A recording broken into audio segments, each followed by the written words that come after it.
காம்ப்ளிகேட்டான சுச்சுவேஷனில் மாட்டிக்கிட்டேன். 2/10 ரொம்ப சந்தோஷமாக இருக்குது. முதல்ல வந்து நான் உண்மையாகவே ஐஸ்வரி சாருக்கு சொல்லணும். ஏன்னா ஒரு ப்ரொடியூசராக வந்து அவர் உள்ளே வரும்போது எந்த கேள்வியும் கேட்கல என்கிட்ட. அவர் சொன்ன மாதிரி கடைசி வரைக்கும் என்னை ஃப்ரீ ஹேண்டில் விட்டார். நீ என்ன பண்ணணும்னு நினைக்கிற பண்ணுப்பான்னாரு. அண்ட் இன்னைக்கு இந்த சக்ஸஸ்க்கு மிக முக்கியமான காரணம் அவர் எனக்கு கொடுத்த freedom and trust. Trust is the biggest form of லவ்னு சொல்லுவாங்க. So thank you for the trust. And அது அவர் கொடுக்கலன்னா ப்ராபப்ளி இன்னைக்கு படம் இந்த அளவுக்கு வந்திருக்காது. So I'm very lucky and very happy. And நான் நிறைய இடங்களில் சமீபத்தில் பேசும்போது கிரெடிட் பற்றி பேசியிருக்கிறேன், யாருமே எனக்கு கொடுக்கலன்னு. பட் ஐ திங்க் இந்த ஒரு மேடையில் சார் வந்து என்னோட 18 வருஷத்தோட ஜேர்னியோட கிரெடிட் கொடுத்துட்டாரு. So thank you so much sir, thank you. And entire team, cinema ஒரு டீம் ஒர்க் நான் நிறைய இடத்துல சொல்லியிருக்கேன். ஸோ டீமில் எல்லாருமே அவங்க ஒர்க் வந்து பர்ஃபெக்டாக பார்த்துக்கிட்டாங்க. அண்ட் அதனால இன்னைக்கு இந்த படம் வந்து மக்கள்கிட்ட போய் ரொம்ப பிஎன்சி சென்டர்லாம் பயங்கரமாக சேர்ந்துருக்கு. ஸோ நாங்கள் தியேட்டர் விசிட்ஸ்லாம் போனோம் ஃபர்ஸ்ட் வீக். பயங்கரமான ஒரு ரிசப்ஷன், குழந்தைங்களோட ஃபேமிலிஸோட லேடிஸு பயங்கரமாக கூட்டம் ஏறிச்சு. ஃபர்ஸ்ட் டேவே ஈவினிங் ஷோலேருந்து பயங்கரமாக ஏற ஆரம்பிச்சிது. அது பார்க்கும்போது ரொம்ப மகிழ்ச்சியாக இருந்தது. ஏன்னா ஃபேமிலி ஃபிலிம்ஸ் ரொம்ப கம்மியாயிடுச்சு சார் சொன்ன மாதிரி. ஸோ இந்த மாதிரி ஒரு படம் செல்லா வந்து கொடுத்ததுக்கு செல்லாக்கு ரொம்ப தேங்க்ஸ். அண்ட் செல்லா 11 வருஷம் பழக்கம் எனக்கு. அவர் மேலே எனக்கு பயங்கர நம்பிக்கை. இதே மாதிரி இருங்க செல்லா, இதே மாதிரி நல்ல கதைகள் பண்ணுங்க, ஃபேமிலி படங்கள் பண்ணுங்க. அண்ட் செல்லாவோட வெற்றி பார்க்கும்போது எனக்கு ரொம்ப பெருமையாக இருக்குது, சந்தோஷமாக இருக்குது. அவர் இன்னும் பெரிய ஒரு கமர்ஷியல் டைரக்டராக சினிமாவில் வருவாருங்கிறது, ரொம்ப ரொம்ப பெரிய இடத்துக்கு வருவாருங்கிறது நான் ரொம்ப ஸ்ட்ராங்காக நம்புகிறேன். ஸோ அதில் அந்த ஜேர்னியில் நான் கிட்டத்தட்ட 11 இயர்ஸ் உங்களோட இருந்ததில் எனக்கு ரொம்ப பெருமை, சந்தோஷம். கருணாசன் நான் எப்போவுமே சொல்லுவேன், அவர் தான் இந்த படத்தோட பேக் போனு. பார்ட் 1லையும் சரி பார்ட் 2லையும் சரி. எனக்கு ஞாபகம் இருக்குது, பார்ட் 1 வந்து நான் கருணாசனை மீட் பண்ணும்போது கோட்டூர்புண்ணில் மீட் பண்ணோம். அப்போ நான் அண்ணன்கிட்ட சொன்னேன், அப்போ அண்ணன் ரொம்ப நடிக்கிறது இல்லை. அப்போ சொன்னார், ஏன்பா ரொம்ப நாள் ஆச்சு. அப்போ நான் சொன்னேன், இல்லைண்ணா நீங்கள் வாங்க ப்ளீஸ், எனக்காக சூப்பராக இருக்கும் அந்த கேரக்டர். அன்னைக்கு சொன்ன ஒரு விஷயம் வந்து எனக்கு தியேட்டரில் பார்க்கும்போது எல்லாம் பயங்கரமாக கை தட்டி என்ஜாய் பண்ணி, நீங்கள் வந்து டான்ஸ்லாம் ஆடும்போது கூட ஒரே விசில் கிளாப்ஸு, அது பார்க்கும்போது எனக்கு ரொம்ப சந்தோஷமாக இருந்தது. ஏன்னா ஒரு ஆக்டருக்கு ஒரு ப்ராமிஸ் பண்ணும்போது அதை காப்பாற்றும் போது அந்த ஆக்டருக்கு அவ்வளோ சந்தோஷம் கொடுக்கும். ஏன்னா நிறைய சினிமாவில் ப்ராமிசஸ் வந்து யாருமே காப்பாற்ற மாட்டேங்கிறாங்க, கூப்பிட்டுறாங்க, ஆனால் அதுக்கு உண்டான வேல்யூ உள்ள கேரக்டர்ஸை கொடுக்க மாட்டேங்கிறாங்க.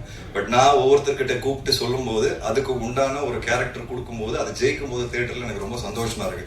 ஏன்னா நானும் ஒரு ஆக்டரா அதை எதிர்பார்க்குறேன். ஸோ அந்த விதத்தில் நான் ப்ராமிஸ் பண்ணது மோக்ஷாகும். ஃபர்ஸ்ட் டைம் கூப்பிட்டு பேசும்போது அவங்க நம்பலை. நான் சொன்னேன், பயங்கரமான ஒரு ரிசப்ஷன் கிடைக்கும் உங்களுக்கு, வேற எந்த படம் கமிட் பண்ணாதீங்க. பொதுவாக எல்லாரும் சொல்லுவாங்க சினிமாவில் அப்படின்னு நினச்சிக்கிட்டாங்க. பட் தியேட்டர் போய் பார்க்கும்போது அவங்களுக்கு கிடைச்ச விசில் கிளாப்ஸ், எங்கே போனாலும் மீனும் மிஸ் தான் கேட்குறாங்க. நான் மைக்கில் பேசும்போது கூட, நீங்கள் கொஞ்ச நேரம் விடுங்க சார், அவங்ககிட்ட மைக்கை கொடுங்கன்றாங்க. அந்த அளவுக்கு வந்து அவங்களுக்கு reception. So I am very happy for you moksha, congratulations. And எப்போவுமே நான் காளியம்பேட் சொன்னார் என்னன்னா, செல்லா வந்து அவருக்கு தெரியாமலே படம் எடுத்துட்டாரு, ஹீரோயின் ஓரியன்டட் படம்னு. கிடையவே கிடையாது, தெரிஞ்சதான் பண்றேன், தெரியாமலாம் எதுவுமே பண்ணல. நான் ஜாரா கிட்ட இந்த படம் கமிட் பண்ணும்போது சொன்னேன், ஜாரா நீங்க தான் இந்த படத்தோட ஹீரோ, இந்த படம் உங்க மேலதான் இருக்கு. ஸோ தெரிஞ்சதான் ஒவ்வொரு படமும் பண்ணிட்டு இருக்கேன். So Zara, you are lovely in the film. Like I said, I promised you are the hero of the film, right? I am very happy. ஜாராவோட நடிக்கிற ஒவ்வொரு நாளும் வந்து it was a breeze and I had lot of fun with her.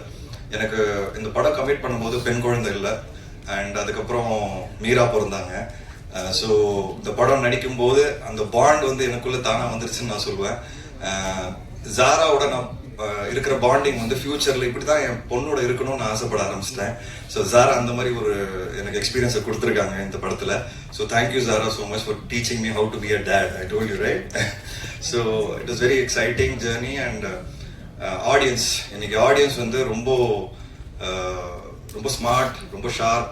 And சினிமாவை வந்து ரொம்ப நேசிச்சு பார்க்க ஆரம்பிச்சிட்டாங்க. ஸோ தப்பு பண்ணுறதுக்கு உண்டான வாய்ப்புகள் ரொம்ப கம்மியாயிடுச்சு. அண்ட் அந்த ஆடியன்ஸை சாட்டிஸ்ஃபை பண்ணோன்னா, அந்த ஆடியன்ஸை அவுட் ஸ்மார்ட் பண்ணோன்னா அது ஒரு பெரிய சேலஞ்ச் இன்னைக்கு. பட் கட்டா குஸ்தி ரொம்ப சிம்பிளான ஒரு ஃபில்ம் இருந்தோம், ஆடியன்ஸ் அதை பயங்கரமாக கொண்டாடி என்ஜாய் பண்ணியிருக்காங்க. நான் இன்னைக்கு 18 வருஷம் ஜேர்னிக்கு அப்புறம் இங்கே நிற்கிறேன்னா அதுக்கு முக்கியமான காரணம், வித்தியாசமான படங்கள் பண்ணியும் நான் ஜெயிச்சிருக்கேன்னா காரணமே ஆடியன்ஸ் தான். ஸோ ஆடியன்ஸ்க்கு ரொம்ப ரொம்ப தேங்க்ஸ். என்னை வந்து கைவிடலை. அண்ட் இந்த விக்டரிக்கு அப்புறம் எனக்கு ரொம்ப நம்பிக்கை வந்திருக்கு. ஏன்னா உண்மையாக சொல்லணும்னா லாஸ்ட் 2-3 இயர்ஸாக கட்டா குஸ்தி 1க்கு அப்புறம் எனக்கு கரெக்டாக அமையல. நிறைய விஷயங்கள் லேட் ஆயிடுச்சு. ஒருவேளை ஆடிஷனை மறந்துட்டாங்களோ நான் பயப்பட ஆரம்பிச்சிட்டேன். பட் இந்த விக்டரியை பார்க்கும்போது எனக்கு வந்து இந்த படம் மினிமமாக 50 கோடி ரூபாய் கிராஸ் அடிக்கும். ஸோ அது பார்க்கும்போது எனக்கு ஆடிஷனை மறக்கல, என் மேலே ரொம்ப அனுபவிச்சிருக்காங்கன்னு எனக்கு ஒரு பெரிய நம்பிக்கை வந்துருச்சு. So thank you to the audience and press and media. So நான் நிறைய வாட்டி சொல்லியிருக்கிறேன், மறுபடியும் சொல்கிறேன், நீங்கள் கொடுத்த விமர்சனங்கள்னால தான் நான் ஒவ்வொரு படத்துலையும் ஜெயிச்சுட்டு இருக்கிறேன் அண்ட் ஃபீட்பேக்ஸும் எடுக்கிறேன்.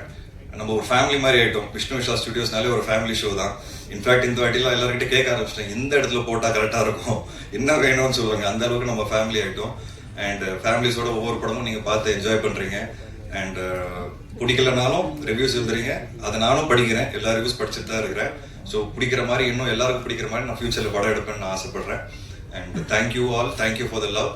அண்ட் இது ஒரு உமன் சென்ட்ரிக் ஃபில்மாக இருந்து நீங்கள் நிறைய கேரக்டர்ஸ் ஸ்க்ரீனில் பார்த்துருப்பீங்க, ஸ்ட்ராங் கேரக்டர்ஸ். பட் எனக்கு ஒரு மிகப்பெரிய பேக் போன் வந்து ஸ்ரவந்தி எல்லாரும் சொல்லிட்டு இருக்கோம். கடைசி 3 வருஷத்துல ஸ்ரவந்தி கூட இல்லை. அதுக்கு முன்னாடி கட்டா குஸ்தி எஃப்ஐஆர்ல இருந்தாங்க. லாஸ்ட் 3 இயர்ஸ் நான் கொஞ்சம் கஷ்டப்பட்டேன். திருப்பி நானே ஃபோன் பண்ணி கூப்பிட்டேன், வந்தாங்க. அண்ட் இப்போ ஃபர்ஸ்ட் படமே கட்டா குஸ்தி 2 பெரிய ஹிட்டு. ஸோ என் கரியர் பின்னாடி ஒரு ப்ரொடக்ஷன் பின்னாடி ஸ்ரவந்தின்னு ஒரு பெண் தான் இருக்கிறாங்க. அதான் சொல்லணும்னு ஆசைப்படுறேன். அவங்க யாருன்னா லைஃப் ஆஃப் பை படம் பார்த்துருப்பீங்க, அதில் ஹீரோயின் அவங்க சொல்லிக்கிறேன் இப்போ. ஸோ ஹாலிவுட் ஹீரோயின் என்னோட கிரியேட்டிவ் ப்ரொடியூசர். ஸோ நான் ரொம்ப பெருமையாக இருக்கேன். And thank you Kushmita for all the love. Sir gift கேட்டேன், வாங்கி கொடுத்துட்டீங்க. அடுத்த வாட்டி வீடு கேட்டுறேன் சார். கண்டிப்பாக ஃபியூச்சரில் ஒரு குரல் கேட்டுச்சு எனக்கு லெஃப்ட்ல, ஐயோ ஐஸ்வர்யா குரல் தெரிஞ்சுதான் நானும் கேட்டிருப்பேன்னு. ஸோ இட்ஸ் இந்த மாதிரி சினிமாவில் ஒரு ஃபேமிலியாக ஒரு விக்டரி கிடைக்கிறதுங்கிறது ரொம்ப ரேர், நமக்கே தெரியும் எல்லாருக்கும். அண்ட் அது கிடைக்கும் போது I think we should enjoy the maximum. And I think we all are enjoying this moment. And Supreme Sundar master உங்களோட ஒர்க் பண்ணதில் இந்த ஃபர்ஸ்ட் டைம் நான் ஒர்க் பண்ணுறேன். பார்ட் 1ல அன்பரி மாஸ்டர் ஒர்க் பண்ணாங்க, ஸ்டண்ட் சூப்பராக இருந்தது. ஸோ பார்ட் 2 பண்ணும்போது எங்களுக்கு அந்த அளவுக்கு இருக்கணும் அப்படின்னு நாங்கள் ஆசைப்பட்டோம். பட் உண்மையாக சொல்லணும்னா அந்த கிளைமேக்ஸ்லாம் நீங்கள் பயங்கரமாக ஷூட் பண்ணிட்டீங்க அண்ட் சூப்பராக இருந்தது மாஸ்டர். ரொம்ப பியூட்டிஃபுல்லான ஒர்க். அண்ட் இன்ஃபேக்ட் ஆண் பெண் ஃபைட்டு நானும் வந்து ஐஸ்வர்யா ஃபைட் பண்ணுறது ரொம்ப காம்ப்ளிகேட்டான ஒரு சீக்வன்ஸ் அது. பட் மாஸ்டர் சூப்பராக எக்ஸிக்யூட் பண்ணாரு. ரொம்ப கஷ்டப்பட்டாங்க ஐஸ்வர்யா. அண்ட் அந்த சீக்வன்ஸ்லாம் இடிச்சிலாம் அவங்க தலைலாம் சுத்திருச்சு. ஸோ சாரிலாம் கேட்க வேண்டியதாக இருந்தது. பட் ஆனாலும் அந்த ஃபைட் வந்து எனக்கு ஸ்க்ரீனில் பார்க்கும்போது ரொம்ப நல்லாவே இருந்தது, என்டர்டெய்னிங்காகவும் இருந்தது. ஸோ காளி வெங்கட், முனீஷ்காந்த், உங்களை பற்றி என்ன சொல்கிறதுன்னு எனக்கு தெரியல. 5வது படம் ஒர்க் பண்ணிட்டு இருக்கோம். ஒரு பயங்கரமான ஒரு எனக்கு ஃபேமிலி மெம்பர் மாதிரி ஆயிட்டாங்க. எனக்கு ரொம்ப பிடிச்ச விஷயம் என்னன்னா, நான் ஒரு படம் பண்ணும்போது எல்லாருக்கும் பேசும்போது நான் சொல்லுவேன், பட்ஜெட் என்ன, பட்ஜெட்டு, சினிமா எங்கே போயிட்டு இருக்கு, வியாபாரம் என்ன, ஓடிடி எப்படி விற்குது, இப்படிலாம் பேசிட்டு அவங்கக்கிட்ட ஒரு ப்ரெசன்டேஷன் கொடுப்பேன். இந்த பட்ஜெட்ல பண்ணா நீங்க கரெக்டா இருக்கும், சம்பளம் பத்தி தான் பேசிட்டு இருக்கேன். எல்லாருமே புரிஞ்சுக்கிட்டு எனக்காக பார்ட் 1லயும் பண்ணாங்க, பார்ட் 2லயும் பண்ணாங்க. ஸோ உண்மையாவே சொல்றேன், ஒரு ப்ரொடியூசரா இங்க உட்காந்துருக்க எல்லாருக்குமே ரொம்ப நன்றி. ஏன்னா சினிமாவோட புரிதல் இருந்தாதான் ஒரு ஆக்டர் அவங்களோட சம்பளத்தை அதுக்கு ஏற்ற மாதிரி ஃபிக்ஸ் பண்ணுவாங்க. ஒரு ஹீரோக்குன்னு ஒரு பிசினஸ் இருக்கு, அந்த பிசினஸ்க்கு ஏற்ற மாதிரி தான் பட்ஜெட் எடுக்கணும். நாளைக்கு படம் அடிக்குமா அடிக்காது நம்ம கையில கிடையாது. ஆனா என்னோட ஃபர்ஸ்ட் ரூல், ப்ரொடியூசருக்கு லாஸ் வரக்கூடாது. அதுதான் என்னோட ஃபர்ஸ்ட் ரூல். அதை நான் எல்லாருக்கிட்ட எடுத்து சொல்லும் போது எல்லாருமே புரிஞ்சுக்கிட்டாங்க. ஸோ எல்லாருக்குமே ரொம்ப ரொம்ப நன்றி. இன்னைக்கு அதோட விக்டரி தான் நம்ம எல்லாரும் பார்க்குறோம். And I am very very happy. இதோட நான் முடிச்சுக்கிறேன். Sorry, thank you so much. And thanks to my team, my entire production team. Thanks to Kavitha Pandian. And thank you so much. வாங்க ஜாலியாக என்ஜாய் பண்ணி லஞ்ச் சாப்பிடலாம். Thank you. Thank you so much Vishnu Vishal sir. இப்போ படத்தினுடைய cost and crew யாராவது கீழே இருந்தாலும் அப்படியே மைக்கு எடுத்துக்கோ. மைக் அவ்வளோதான். பாப்பா என்ன பொண்ணு திடீர்னு